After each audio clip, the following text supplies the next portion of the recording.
ஜனா tips சேனலை subscribe பண்ணிக்காதவங்க subscribe பண்ணிக்கோங்க. பக்கத்தில் உள்ள பெல் ஐக்கானை கிளிக் பண்ணிக்கோங்க.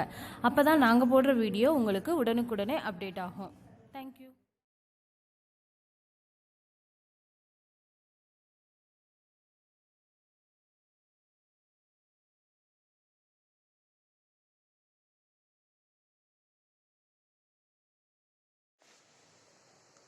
அஸ்ஸலாமு அலைக்கும் வரஹ்மத்துல்லாஹி தஆலா பரகாத்துஹு. இன்னைக்கு நம்ம ஜனா டிப்ஸ்ல பார்க்க போகிறது கிழங்கு உருண்டை. இது வந்து பார்த்திங்க அப்படின்னா மலேசியாவில் ரொம்ப ஒரு ஃபேமஸான ஸ்நாக்ஸ் ஐட்டம்ஸ்.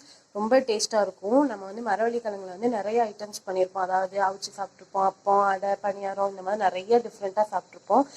இது வந்து ரொம்ப டிஃப்ரெண்ட்டாக இருக்கும். எண்ணெயில் போட்டு எடுக்க போகிறோம். ஃபஸ்ட்டு நான் கிட்டத்தட்ட ஒரு 1/2 கிலோ மரவள்ளி கிழங்கு எடுத்துகிட்டேன். அதோட நல்லா வாஷ் பண்ணிவிட்டு அதோட தோலெல்லாம் சீச்சிட்டு இந்த மாதிரி பாருங்கள் நல்லா துருவி எடுத்திருக்கேன்.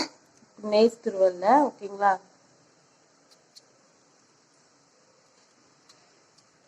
இந்த மாதிரி பாருங்க, இப்படிதான் எடுக்கணும் தோலை, சரிங்களா? இந்த மாதிரி ஆட்டோமேட்டிக்கா உரிக்க வந்துடும். அதை வந்து இந்த மாதிரி நெய்ஸா ஒரு இது எடுத்து இந்த மாதிரி துருவி வச்சுக்கோங்க. 1/2 முடி தேங்காவை நானும் துருவி எடுத்திருக்கேன். சுகர் வந்து உங்களுக்கு தேவையான அளவு தான் நீங்க வந்து சுகர் ஆட் பண்ண போறீங்க, ஓகேங்களா? ஃபர்ஸ்ட் என்ன பண்ண போறோம் அப்படின்னா, இந்த மாதிரி ஒரு இட்லி பாத்திரத்துல ஃபர்ஸ்ட் வந்து தண்ணி ஊற்றி இது பண்ணிக்கோங்க. அதுக்கப்புறமாட்டி சூடு வந்ததுக்கப்புறம் இட்லி தட்டு இந்த மாதிரி துருவதை எடுத்து வச்சுக்கலாம். இதே நம்ம நைஸாக துருவினால ரொம்ப வேகணும்லாம் தேவை கிடையாது. ஒரு 5 மினிட்ஸ்லேயே நம்மளுக்கு போதும். ரொம்ப வெந்துருச்சு அப்படின்னா ரொம்ப கொசன்னு இருக்கும், ஓகேங்களா? இப்போ இதை வந்து நம்ம வேக வச்சுட்டே எடுத்துடலாம். பாருங்க பாருங்க வெந்துருச்சு. இப்போ இதை நம்ம வந்து ஒரு பேனில் மாற்றிக்கலாம். பாருங்க, இப்போ இது எல்லாத்தையும் ஒரு பேனில் நான் வந்து இந்த மாதிரி ஒரு பிளேட்டில் மாற்றிட்டு இதை கொஞ்சம் நேரம் ஆறட்டும், ஓகேங்களா? அப்போ தான் நம்ம வந்து கை பொறுக்கிற சூடு வந்தால் தான் நம்ம வந்து உருண்டை பிடிக்க முடியும். பாருங்க, இது ஆறுறதுக்கு இடையில நம்ம வந்து அதுக்கிடையில இந்த ஆயிலே வந்து ஹீட் பண்ணிக்கலாம். இப்போ இதில் வந்து ஒரு பிஞ்ச் அளவு நம்ம சால்ட் ஆட் பண்ணிக்கலாம். இப்போ நம்ம துருவின தேங்காய். இப்போ பாருங்கள், நெக்ஸ்ட் இதோட நம்ம தேவையான அளவு நம்ம சுகர் ஆட் பண்ணிக்கலாம். இதில் வந்து நீங்கள் உங்களுக்கு ஏலக்காய் பிடிக்கும் அப்படின்னா நீங்கள் இதில் வந்து ஏலக்காய் கூட நீங்கள் ஆட் பண்ணிக்கலாம். நல்லா வாசனையாக இருக்கும். இப்போ இதை நல்லா மிக்ஸ் பண்ணிக்கோங்க. பார்க்கவே ரொம்ப அழகாக இருக்கும்.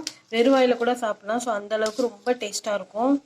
இப்போ பாருங்கள், ஒரு சேரு நல்லா மிக்ஸ் பண்ணிக்கோங்க. இதே மாதிரி இதில் வந்து நம்ம வந்து சுகர் ஆட் பண்ணனால சுகர் வந்து மெல்ட் ஆகிரும். மெல்ட் ஆகும்போது நம்மளுக்கு வந்து உருண்டை பிடிக்க ரொம்ப ஈஸியாக இருக்கும். ஆயில் இதெல்லாம் நம்மளுக்கு வந்து தேவையே இல்லை, ஓகேங்களா? இந்த பாருங்கள், இதே மாதிரி தான். இப்போ ஆயிலும் வந்து நல்லா ஹீட் ஆகிடுச்சு. இதை நீங்கள் வெறுமனையும் கூட அப்படியே சாப்பிட்லாம். ரொம்ப டேஸ்ட்டாக இருக்கும். குட்டீஸ்க்கு இல்லை பெரியவங்களுக்கு வந்து பிடிக்கும் அப்படின்னு நீங்கள் நினச்சிங்கன்னா, எண்ணெயில் போடாமல் பிடிக்கும் அப்படின்னு நினச்சிங்கன்னா நீங்கள் அவங்களுக்கு இதே மாதிரி எடுத்து கொடுத்துடலாம். இதே பாருங்கள், இதே மாதிரி ஒரு பால் ஒரு உருண்டை மாதிரி போட்டுக்கோங்க.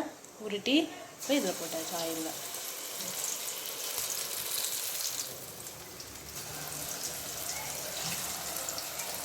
இந்த மாதிரி உருண்டை போட்டு எடுத்துக்கலாம். இங்கே பாருங்கள்,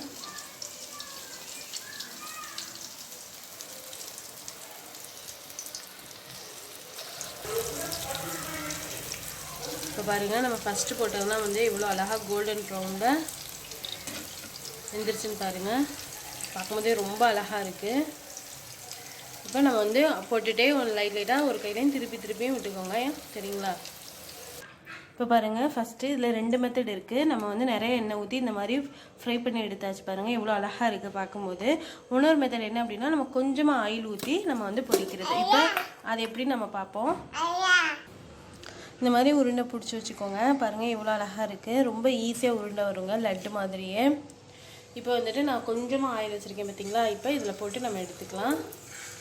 நம்ம குலோப் ஜாமுன்லாம் ஃப்ரை பண்ணுவோம்ல, அதே மாதிரி தான். பாருங்கள், லைட்டாக அந்த மாதிரி திருப்பி போட்டுக்கோங்க.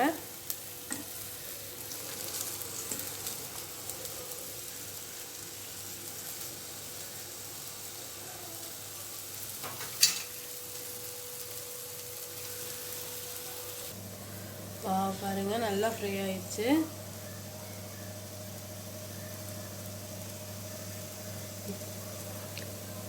நல்லா வாசனையாகவும் இருக்குது. இப்போ இதை வந்து நம்ம பிளேட்டாக ட்ரான்ஸ்ஃபர் பண்ணிடலாம். வாவ், டேஸ்டியான கிழங்கு உருண்டை ரெடி ஆயிடுச்சு பாருங்கள். இப்போ ஒரே இதில் வந்து நம்ம வந்து 3 டிஃப்ரெண்ட்டான செஞ்சுருக்கோம் பாருங்கள். ஃபஸ்ட்டு என்ன அப்படின்னா இதை வந்து நம்ம பெரட்டிட்டு அப்படியே வெறுமனையாகவும் சாப்பிட்லாம். நெக்ஸ்ட்டு நம்ம நிறையா ஆயில் ஊற்றி பொரிக்கிறது. இன்னொன்று என்ன அப்படின்னா நம்ம கொஞ்சமாக ஆயில் ஊற்றி ஃப்ரை பண்ணுறது. இங்கே பாருங்கள், பார்க்கும்போதே ரொம்ப அழகாக இருக்குது. இவ்வளோ அழகான உள்ளெல்லாம் நல்லா வெந்திருக்கு. நீங்கள் மெண்டு சாப்பிடும்போது இன்னும் சூப்பராக இருக்குங்க. நீங்கள் வந்து இதில் வந்து பார்த்தீங்க அப்படின்னா நம்மளுக்கு வேலைன்னு பார்த்தா இந்த கிழங்க வைக்கிறது மட்டும்தான், மற்றபடி உடனே டக்குன்னு பண்ணிடலாம்.